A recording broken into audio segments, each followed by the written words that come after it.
वक्रतुंड महाकाय सूर्यकोटि समप्रभ निर्विघ्नं कुरु मे देव सर्वकार्येषु सर्वदा। विघ्नेश्वराय वरदाय सुरप्रियाय लंबोदराय सकलाय जगद्दिताय नागाननाय श्रुतियज्ञविभूषिताय गौरीसुताय गणनाथ नमो नमस्ते। ओम गंगणपते नमः। ओम गंगणपते नमः। ओम शारदाय नमः।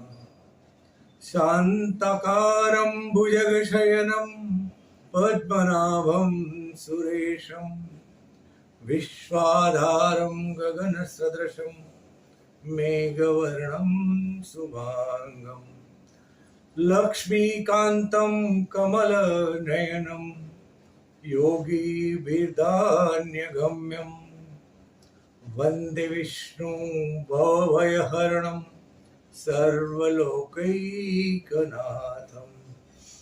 त्वमेव माता च पिता त्वमेव बन्धुश्च सखा त्वमेव विद्या द्रविणं त्वमेव सर्वं मम देवदेव। वसुदेवं सुतं देवं कंसचाणूरमर्दनं देवकी परमानन्दं कृष्णं वन्दे जगद्गुरुं। मुखं करोति वाचालं पङ्गुं लङ्घयते गिरिं यत्कृपातमहं वन्दे परमानन्दं माधवम्। ओम कृष्णाय वासुदेवाय हरे परमात्मने प्रणतक्लेशनाशाय गोविन्दाय नमो नमः।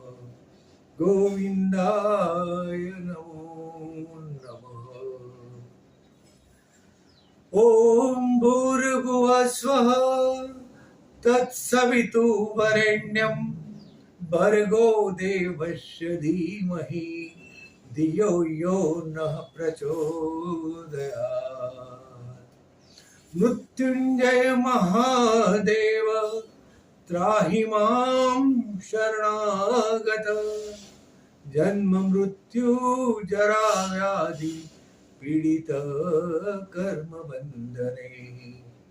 ओम त्र्यंबकं यजामहे सुगंधिं पुष्टिवर्धनम् उर्वारुकमिव बन्धनान् मृत्योर्मुक्षीयमामृतात्।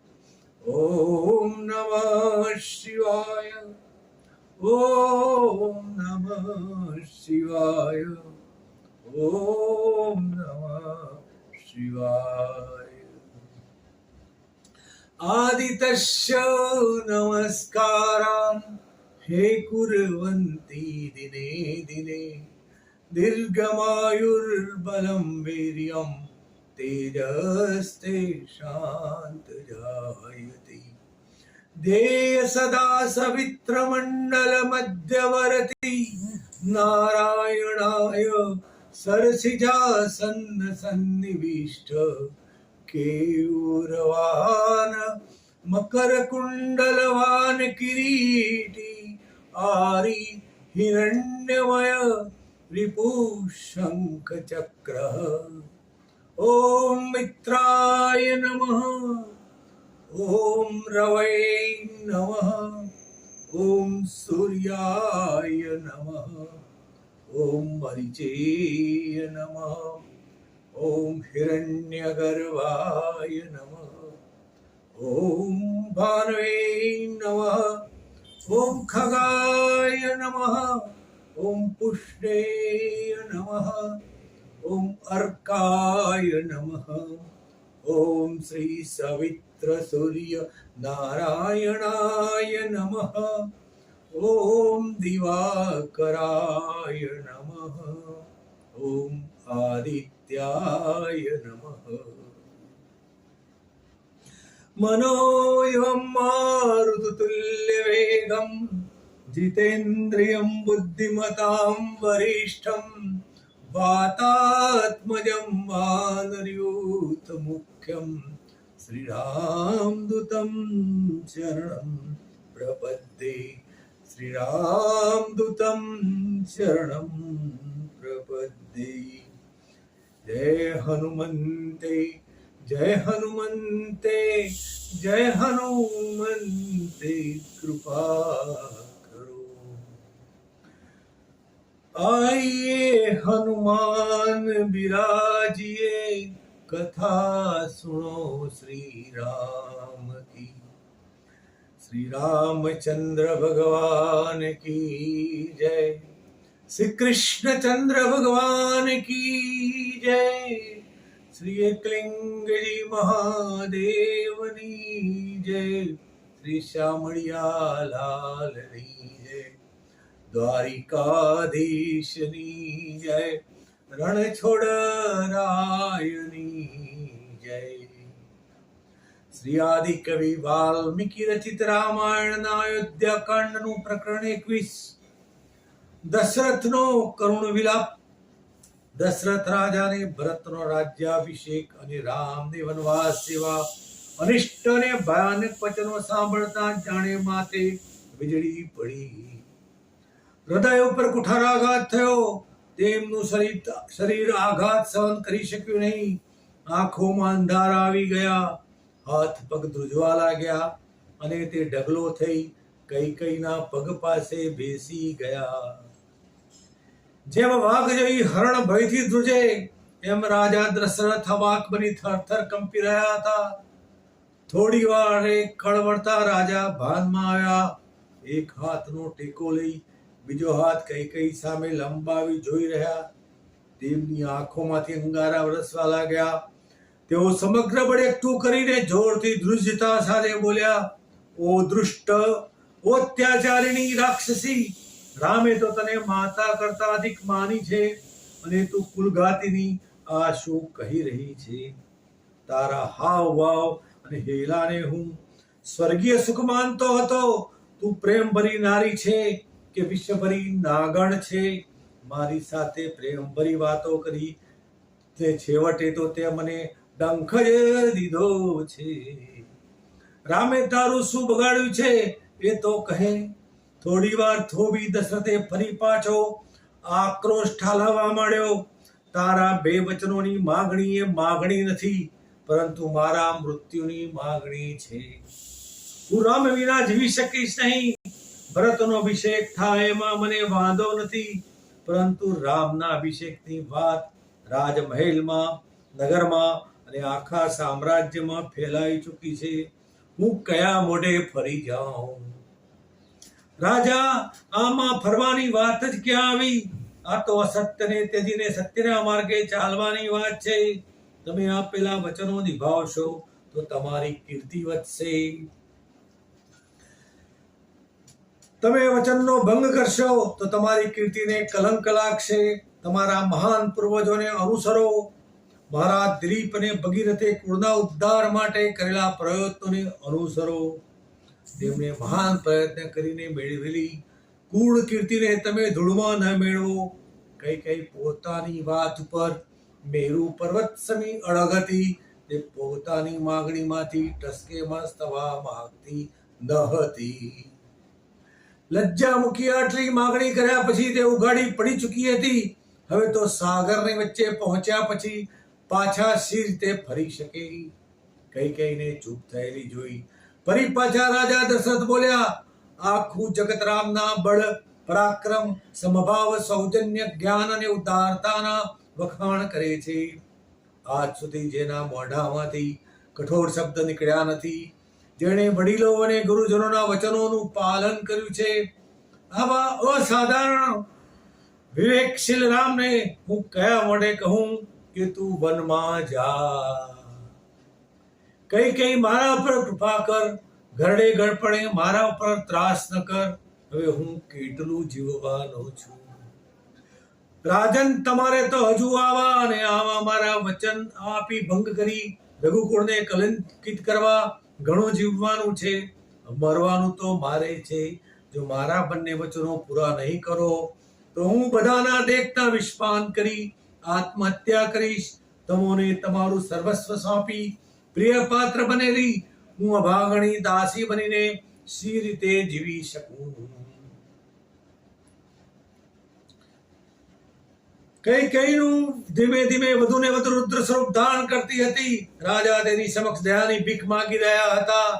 અસંખ્ય સુવર્ણ મુદ્રાઓનું દાન કરનારા, રાક્ષસો સાથે યુદ્ધ કરી વિજય કરનારા પરાક્રમી નૃપતિ દશરથ આજે એક નારી સામે યાચક બનીને યાચના કરતા હતા. મારે વનગમન કરવાનો સમય હોય તે વેળાએ હું રામને કહું કે તું વનમાં જા. આવું હું વિપરીત સી રીતે બોલું?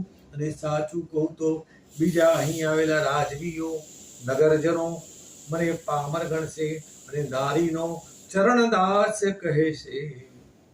રત્ન જેવા તેજસ્વી કુલાવતંસ વનમાં જતા હું અને કૌશલ્યા જીવતા રહીશું ખરા. જનકનંદિની સીતાની શું દશા થશે? એક કોમળ નવવધુ ઉપર કુઠારાઘાત થતા કેળની પેઠે ઢળી પડશે. સમગ્ર પરિવાર ઉપર તું દયા કર, પથ્થર જેવી કઠોર ન થા. રાજાના આટલા દિન વચનો સાંભળવા છતાં કૈકેયીનું પાષાણ હૃદય જરા કે પીગળ્યું નહીં, કિંતુ વધારે ને વધારે કઠોર બનતું ગયું. તે નિષ્ઠુર બનીને બોલી, રાજા, તમે તમને તમારા કુળને એક વચની સત્યવાદી દ્રઢવતી કહેડાવો છો, તો પછી વચન પાળવામાં દ્રઢતા કેમ નથી રાખતા? પૃથ્વી ભલે રસાતાળ જાય પણ કોઈ દ્રઢવતી વચનભંગ કરે ખરો? જો તમે વચનભંગ થશો તો તમારી પરંપરાથી ચાલી આવતી કીર્તિ ધૂળમાં મળી જશે અને આખો કુળ માનભંગ થશે, તે નિશ્ચિત જાણજો. દેવી, તું ગમે તે પ્રયત્ન કર, મને કે રામને ત્રાસ આપ, પણ ભરત રાજગાદીએ નહીં બેસે. એ તો મહાત્મા છે. રામને ભરત ઉપર અગાધ સ્નેહ છે, એટલે જ ભરતની રામ ઉપરની ભક્તિ પણ અગાધ છે. તું અકારણ નિમિત્ત બની ભગવાય છે, તેને રામ વિના જીવવું દુષ્કર બની જશે. સૂર્ય વિનાની પૃથ્વી હોય, જળ વિનાનો જલ્દી હોય, પરંતુ રામ વિના આ દેહ ના હોય. રાજા પાછા આવેશમાં આવી ક્રોધથી બોલવા લાગ્યા, હે દૃષ્ટા, રામ વિના મારું મૃત્યુ થાય પછી તું સુખમાં મહાલજે. રામ જેવો તેજસ્વી પુત્ર કેટલા પ્રયત્ને પ્રાપ્ત થયો છે એ તું સારી પેઠે જાણે છે. છતાં આવી અઘટિત માંગણી કરે છે, એથી વધારે અનિષ્ટ શું હોય? હે પાપીણી, તું રામનો ગુંડું કરવાનો વિચાર ત્યજી દે.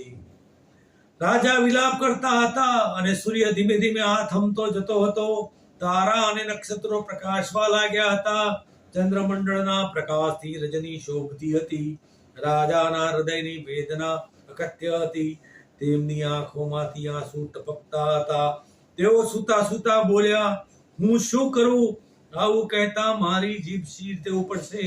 હું તને હાથ જોડું છું, રામનું અહિત ના કર, મને જીવવા દે.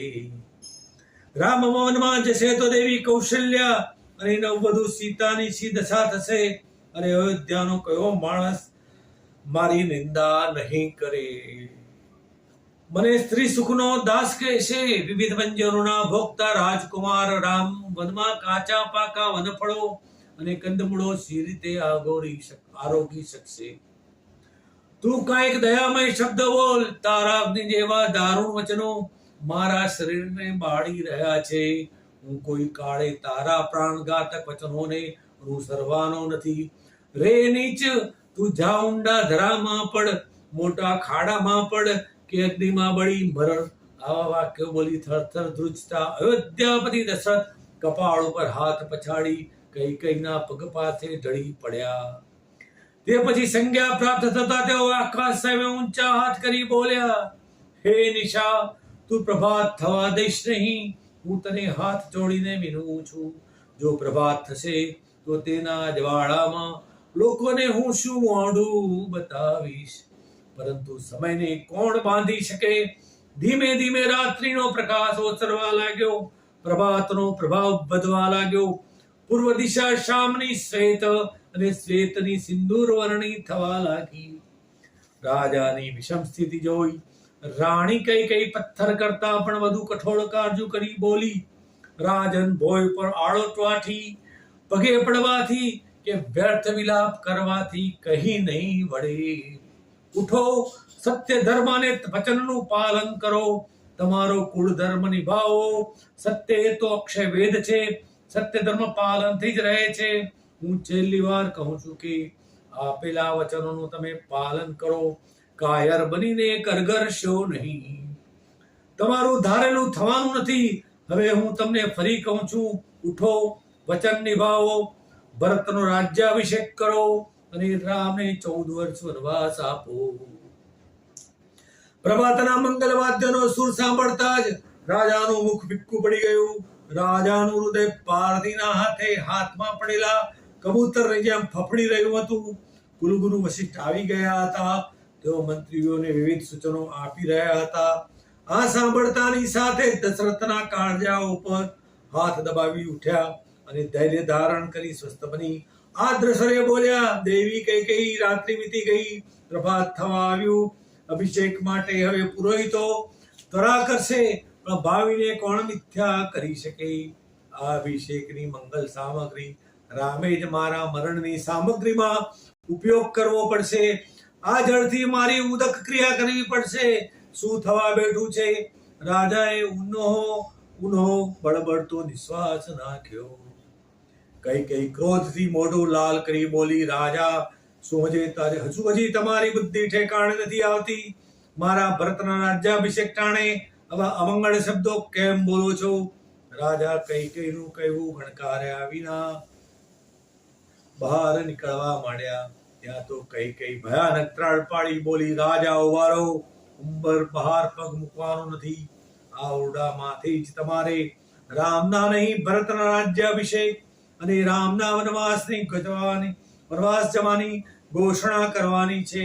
જ્યાં સુધી આ ઘોષણા નહીં કરો ત્યાં સુધી મારે કે તમારે આ ભવનમાંથી બહાર જવાનું નથી. પરાક્રમી રાજા દશરથ કૈકેયીના સતત વાગ્બાણોથી ઘાયલ થઈ ગયો.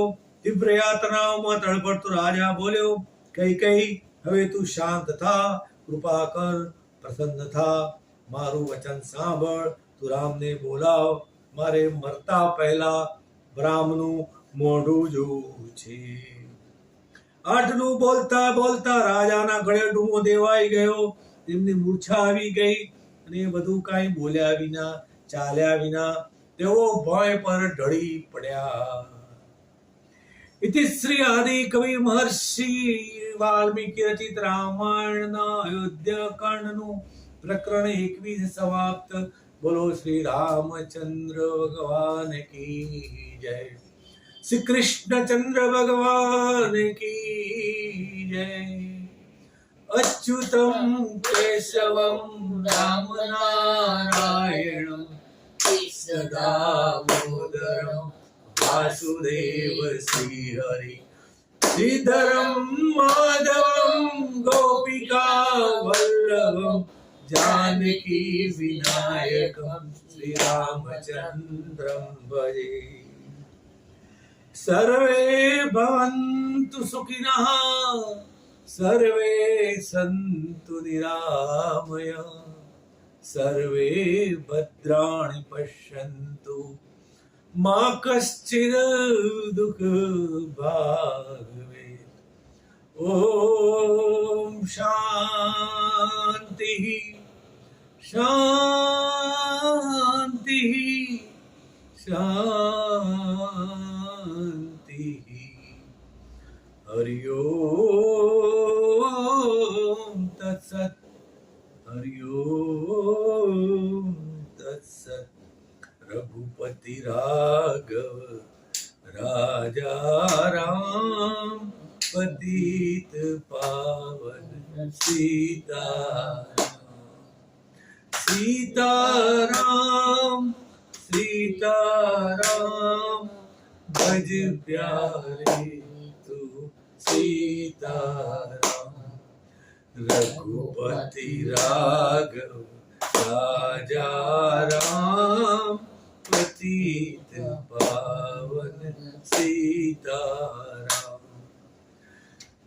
सुंदर विग्रह मेघा श्याम गंगा तुलसी शालिग्राम रघुपति राघव राजा राम पतित पावन सीताराम सीता